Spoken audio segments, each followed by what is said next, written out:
اور جو کسان پر دو بڑے دباؤ ہیں نا، ان میں سے ایک دباؤ ہے نیچر کا اور دوسرا دباؤ ہے حکومت کا۔ یہ کریڈٹ لیتے ہیں کہ ہم نے سستی کر دی، ہم نے آٹا سستا کر دیا، ہم نے دالیں سستی کر دیں۔ آپ کھاد سستی کر کے دکھاؤ نا۔ زنک کی ایک 3 کلو والی تھیلی کا جو ریٹ ہوتا تھا وہ تھا 700 سے 800 روپے۔ اب کسی بھی اچھی کمپنی کی زنک 1600 روپے سے اوپر ہے۔ آپ جناب پپٹ وزیر اعلیٰ مریم نواز شریف صاحبہ، آپ ایک زنک کی تھیلی کا ریٹ کم کر کے دے دو۔ السلام علیکم دوستو۔ کسان اس وقت شدید دباؤ میں ہے، اور جو کسان پر دو بڑے دباؤ ہیں نا، ان میں سے ایک دباؤ ہے نیچر کا، جو موسم اتنے گرم رہے ہیں جتنے کبھی بھی نہیں رہے، اور دوسرا دباؤ ہے حکومت کا۔ یہ دباؤ میں نے اس سے پہلے جب سے میں نے ہوش سنبھالا ہے، میں نے صرف 2013 میں یہ دباؤ دیکھا تھا۔ سیم صورتحال تھی ابھی والی 2013 میں بھی، لیکن شاید یہ اس سے بھی بری صورتحال ہے، کیونکہ تب صرف حکومت کسانوں کے ساتھ زیادتی کر رہی تھی، فصلوں کے ریٹ بہت کم تھے، اور وہ حکومت تھی جناب PMLN کی، مسلم لیگ نون کی۔ یہ جو حکومت ہے نا، بیسیکلی مسلم لیگ نون کی، جتنے بھی لوگ مطلب نون لیگ کے سپورٹر ہیں، وہ آتے ہیں کمنٹ کرنے بھی کہ فلاں کوئی نہ کوئی وہ ڈھونڈ لیتے ہیں آگے تعویل، کیونکہ بندہ جس کو سپورٹ کرتا ہوتا ہے نا، اس کو سپورٹ کرنے کی کوئی نہ کوئی تعویل تو ڈھونڈ لیتا ہے۔ لیکن یہ جو حکومت ہے نا، یہ بیسیکلی ثابت ہو گیا ہے کہ کسان دشمن حکومت ہے۔ میں اس بات کو پہلے نہیں مانتا تھا، لیکن اب میں تھوڑا سا کمپیریزن کرتا ہوں نا پچھلے 10 سال کا زراعت کا، تو زراعت کا سب سے زیادہ بیڑا غرق انہی کے دور میں ہوتا ہے۔ اب یہ دیکھیں، ہم اتنے ڈرے ہوئے ہیں زمیندار کہ یہ اب 5 ایکڑ کا ایک پلاٹ ہے، جو کہ مطلب اس میں ابھی دانہ بن رہا ہے، تو آج چیک کرتے پھر رہے ہیں، کیونکہ کہتے ہیں نا کہ دودھ کا جلا ہوا چھاچھ بھی پھونک پھونک کے پیتا ہے۔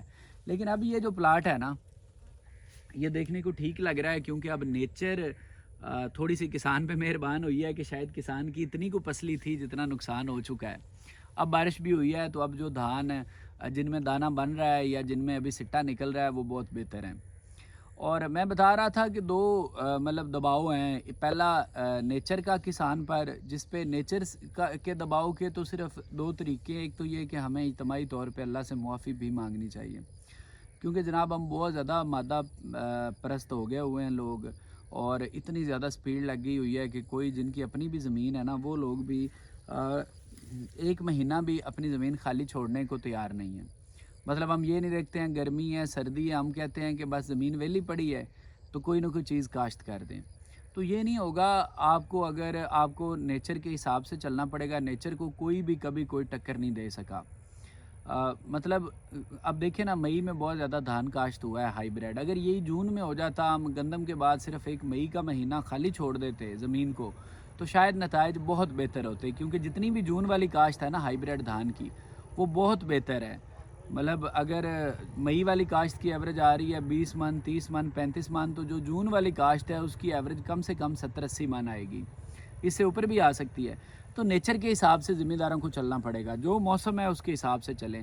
دوسرا، گورنمنٹ کی بات کر رہا تھا، گورنمنٹ کو اس مسلم لیگ نون کو جو کسان ووٹ دے گا نا، مطلب اس سے بڑا بے وقوف اور اس سے بڑا منافق آدمی کوئی بھی نہیں ہوگا۔ یہ کریڈٹ لیتے ہیں کہ ہم نے سستی کر دی، ہم نے آٹا سستا کر دیا، ہم نے دالیں سستی کر دیں۔ آپ کھاد سستی کر کے دکھاؤ نا، پھر ہم آپ کو مانیں۔ آپ کہتے ہو ہم نے روٹی سستی کر دی، آٹا سستا کر دیا، دالیں سستی کر دی، یہ چاول کی فصل ہے چاول سستے کر دیے۔ آپ کھاد سستی کر کے دکھاؤ، آپ پیسٹی سائیڈ سستی کر کے دکھاؤ، زنک سستی کر کے دکھاؤ، سلفر سستی کر کے دکھاؤ۔ زنک سے یاد آیا کہ صرف 2-3 سال پہلے زنک کا ریٹ ہوتا تھا جناب، 2-3 سال پہلے کی بات کر رہا ہوں، ہمارے فصلوں کے تقریباً یہی ریٹ تھے۔ زنک کی ایک 3 کلو والی تھیلی کا جو ریٹ ہوتا تھا وہ تھا 700 سے 800 روپے۔ اب کسی بھی اچھی کمپنی کی زنک 1600 روپے سے اوپر ہے، یعنی کہ ڈبل ہوا ہے خالی ایک زنک کی تھیلی کا ریٹ۔ آپ جناب پپٹ وزیر اعلیٰ مریم نواز شریف صاحبہ، آپ ایک زنک کی تھیلی کا ریٹ کم کر کے دے دو۔ ایک جو سپلیمنٹ ہے، اس کو مطلب ایک ان پٹ ہے جو ہم فصلوں کو ڈالتے ہیں، زنک، آپ زنک کا ریٹ نہیں کم کر سکتی، یوریا کا نہیں کر سکتی، DAP کا نہیں کر سکتی، اور کسانوں کو مطلب اذیت دے کے اور کسانوں کی زندگی تقریباً تباہ کر کے آپ اس کا کریڈٹ لیتی ہیں۔ شرم آنی چاہیے، اور جو لوگ ان کو سپورٹ کرتے ہیں نا کسان، ان کو بھی شرم آنی چاہیے۔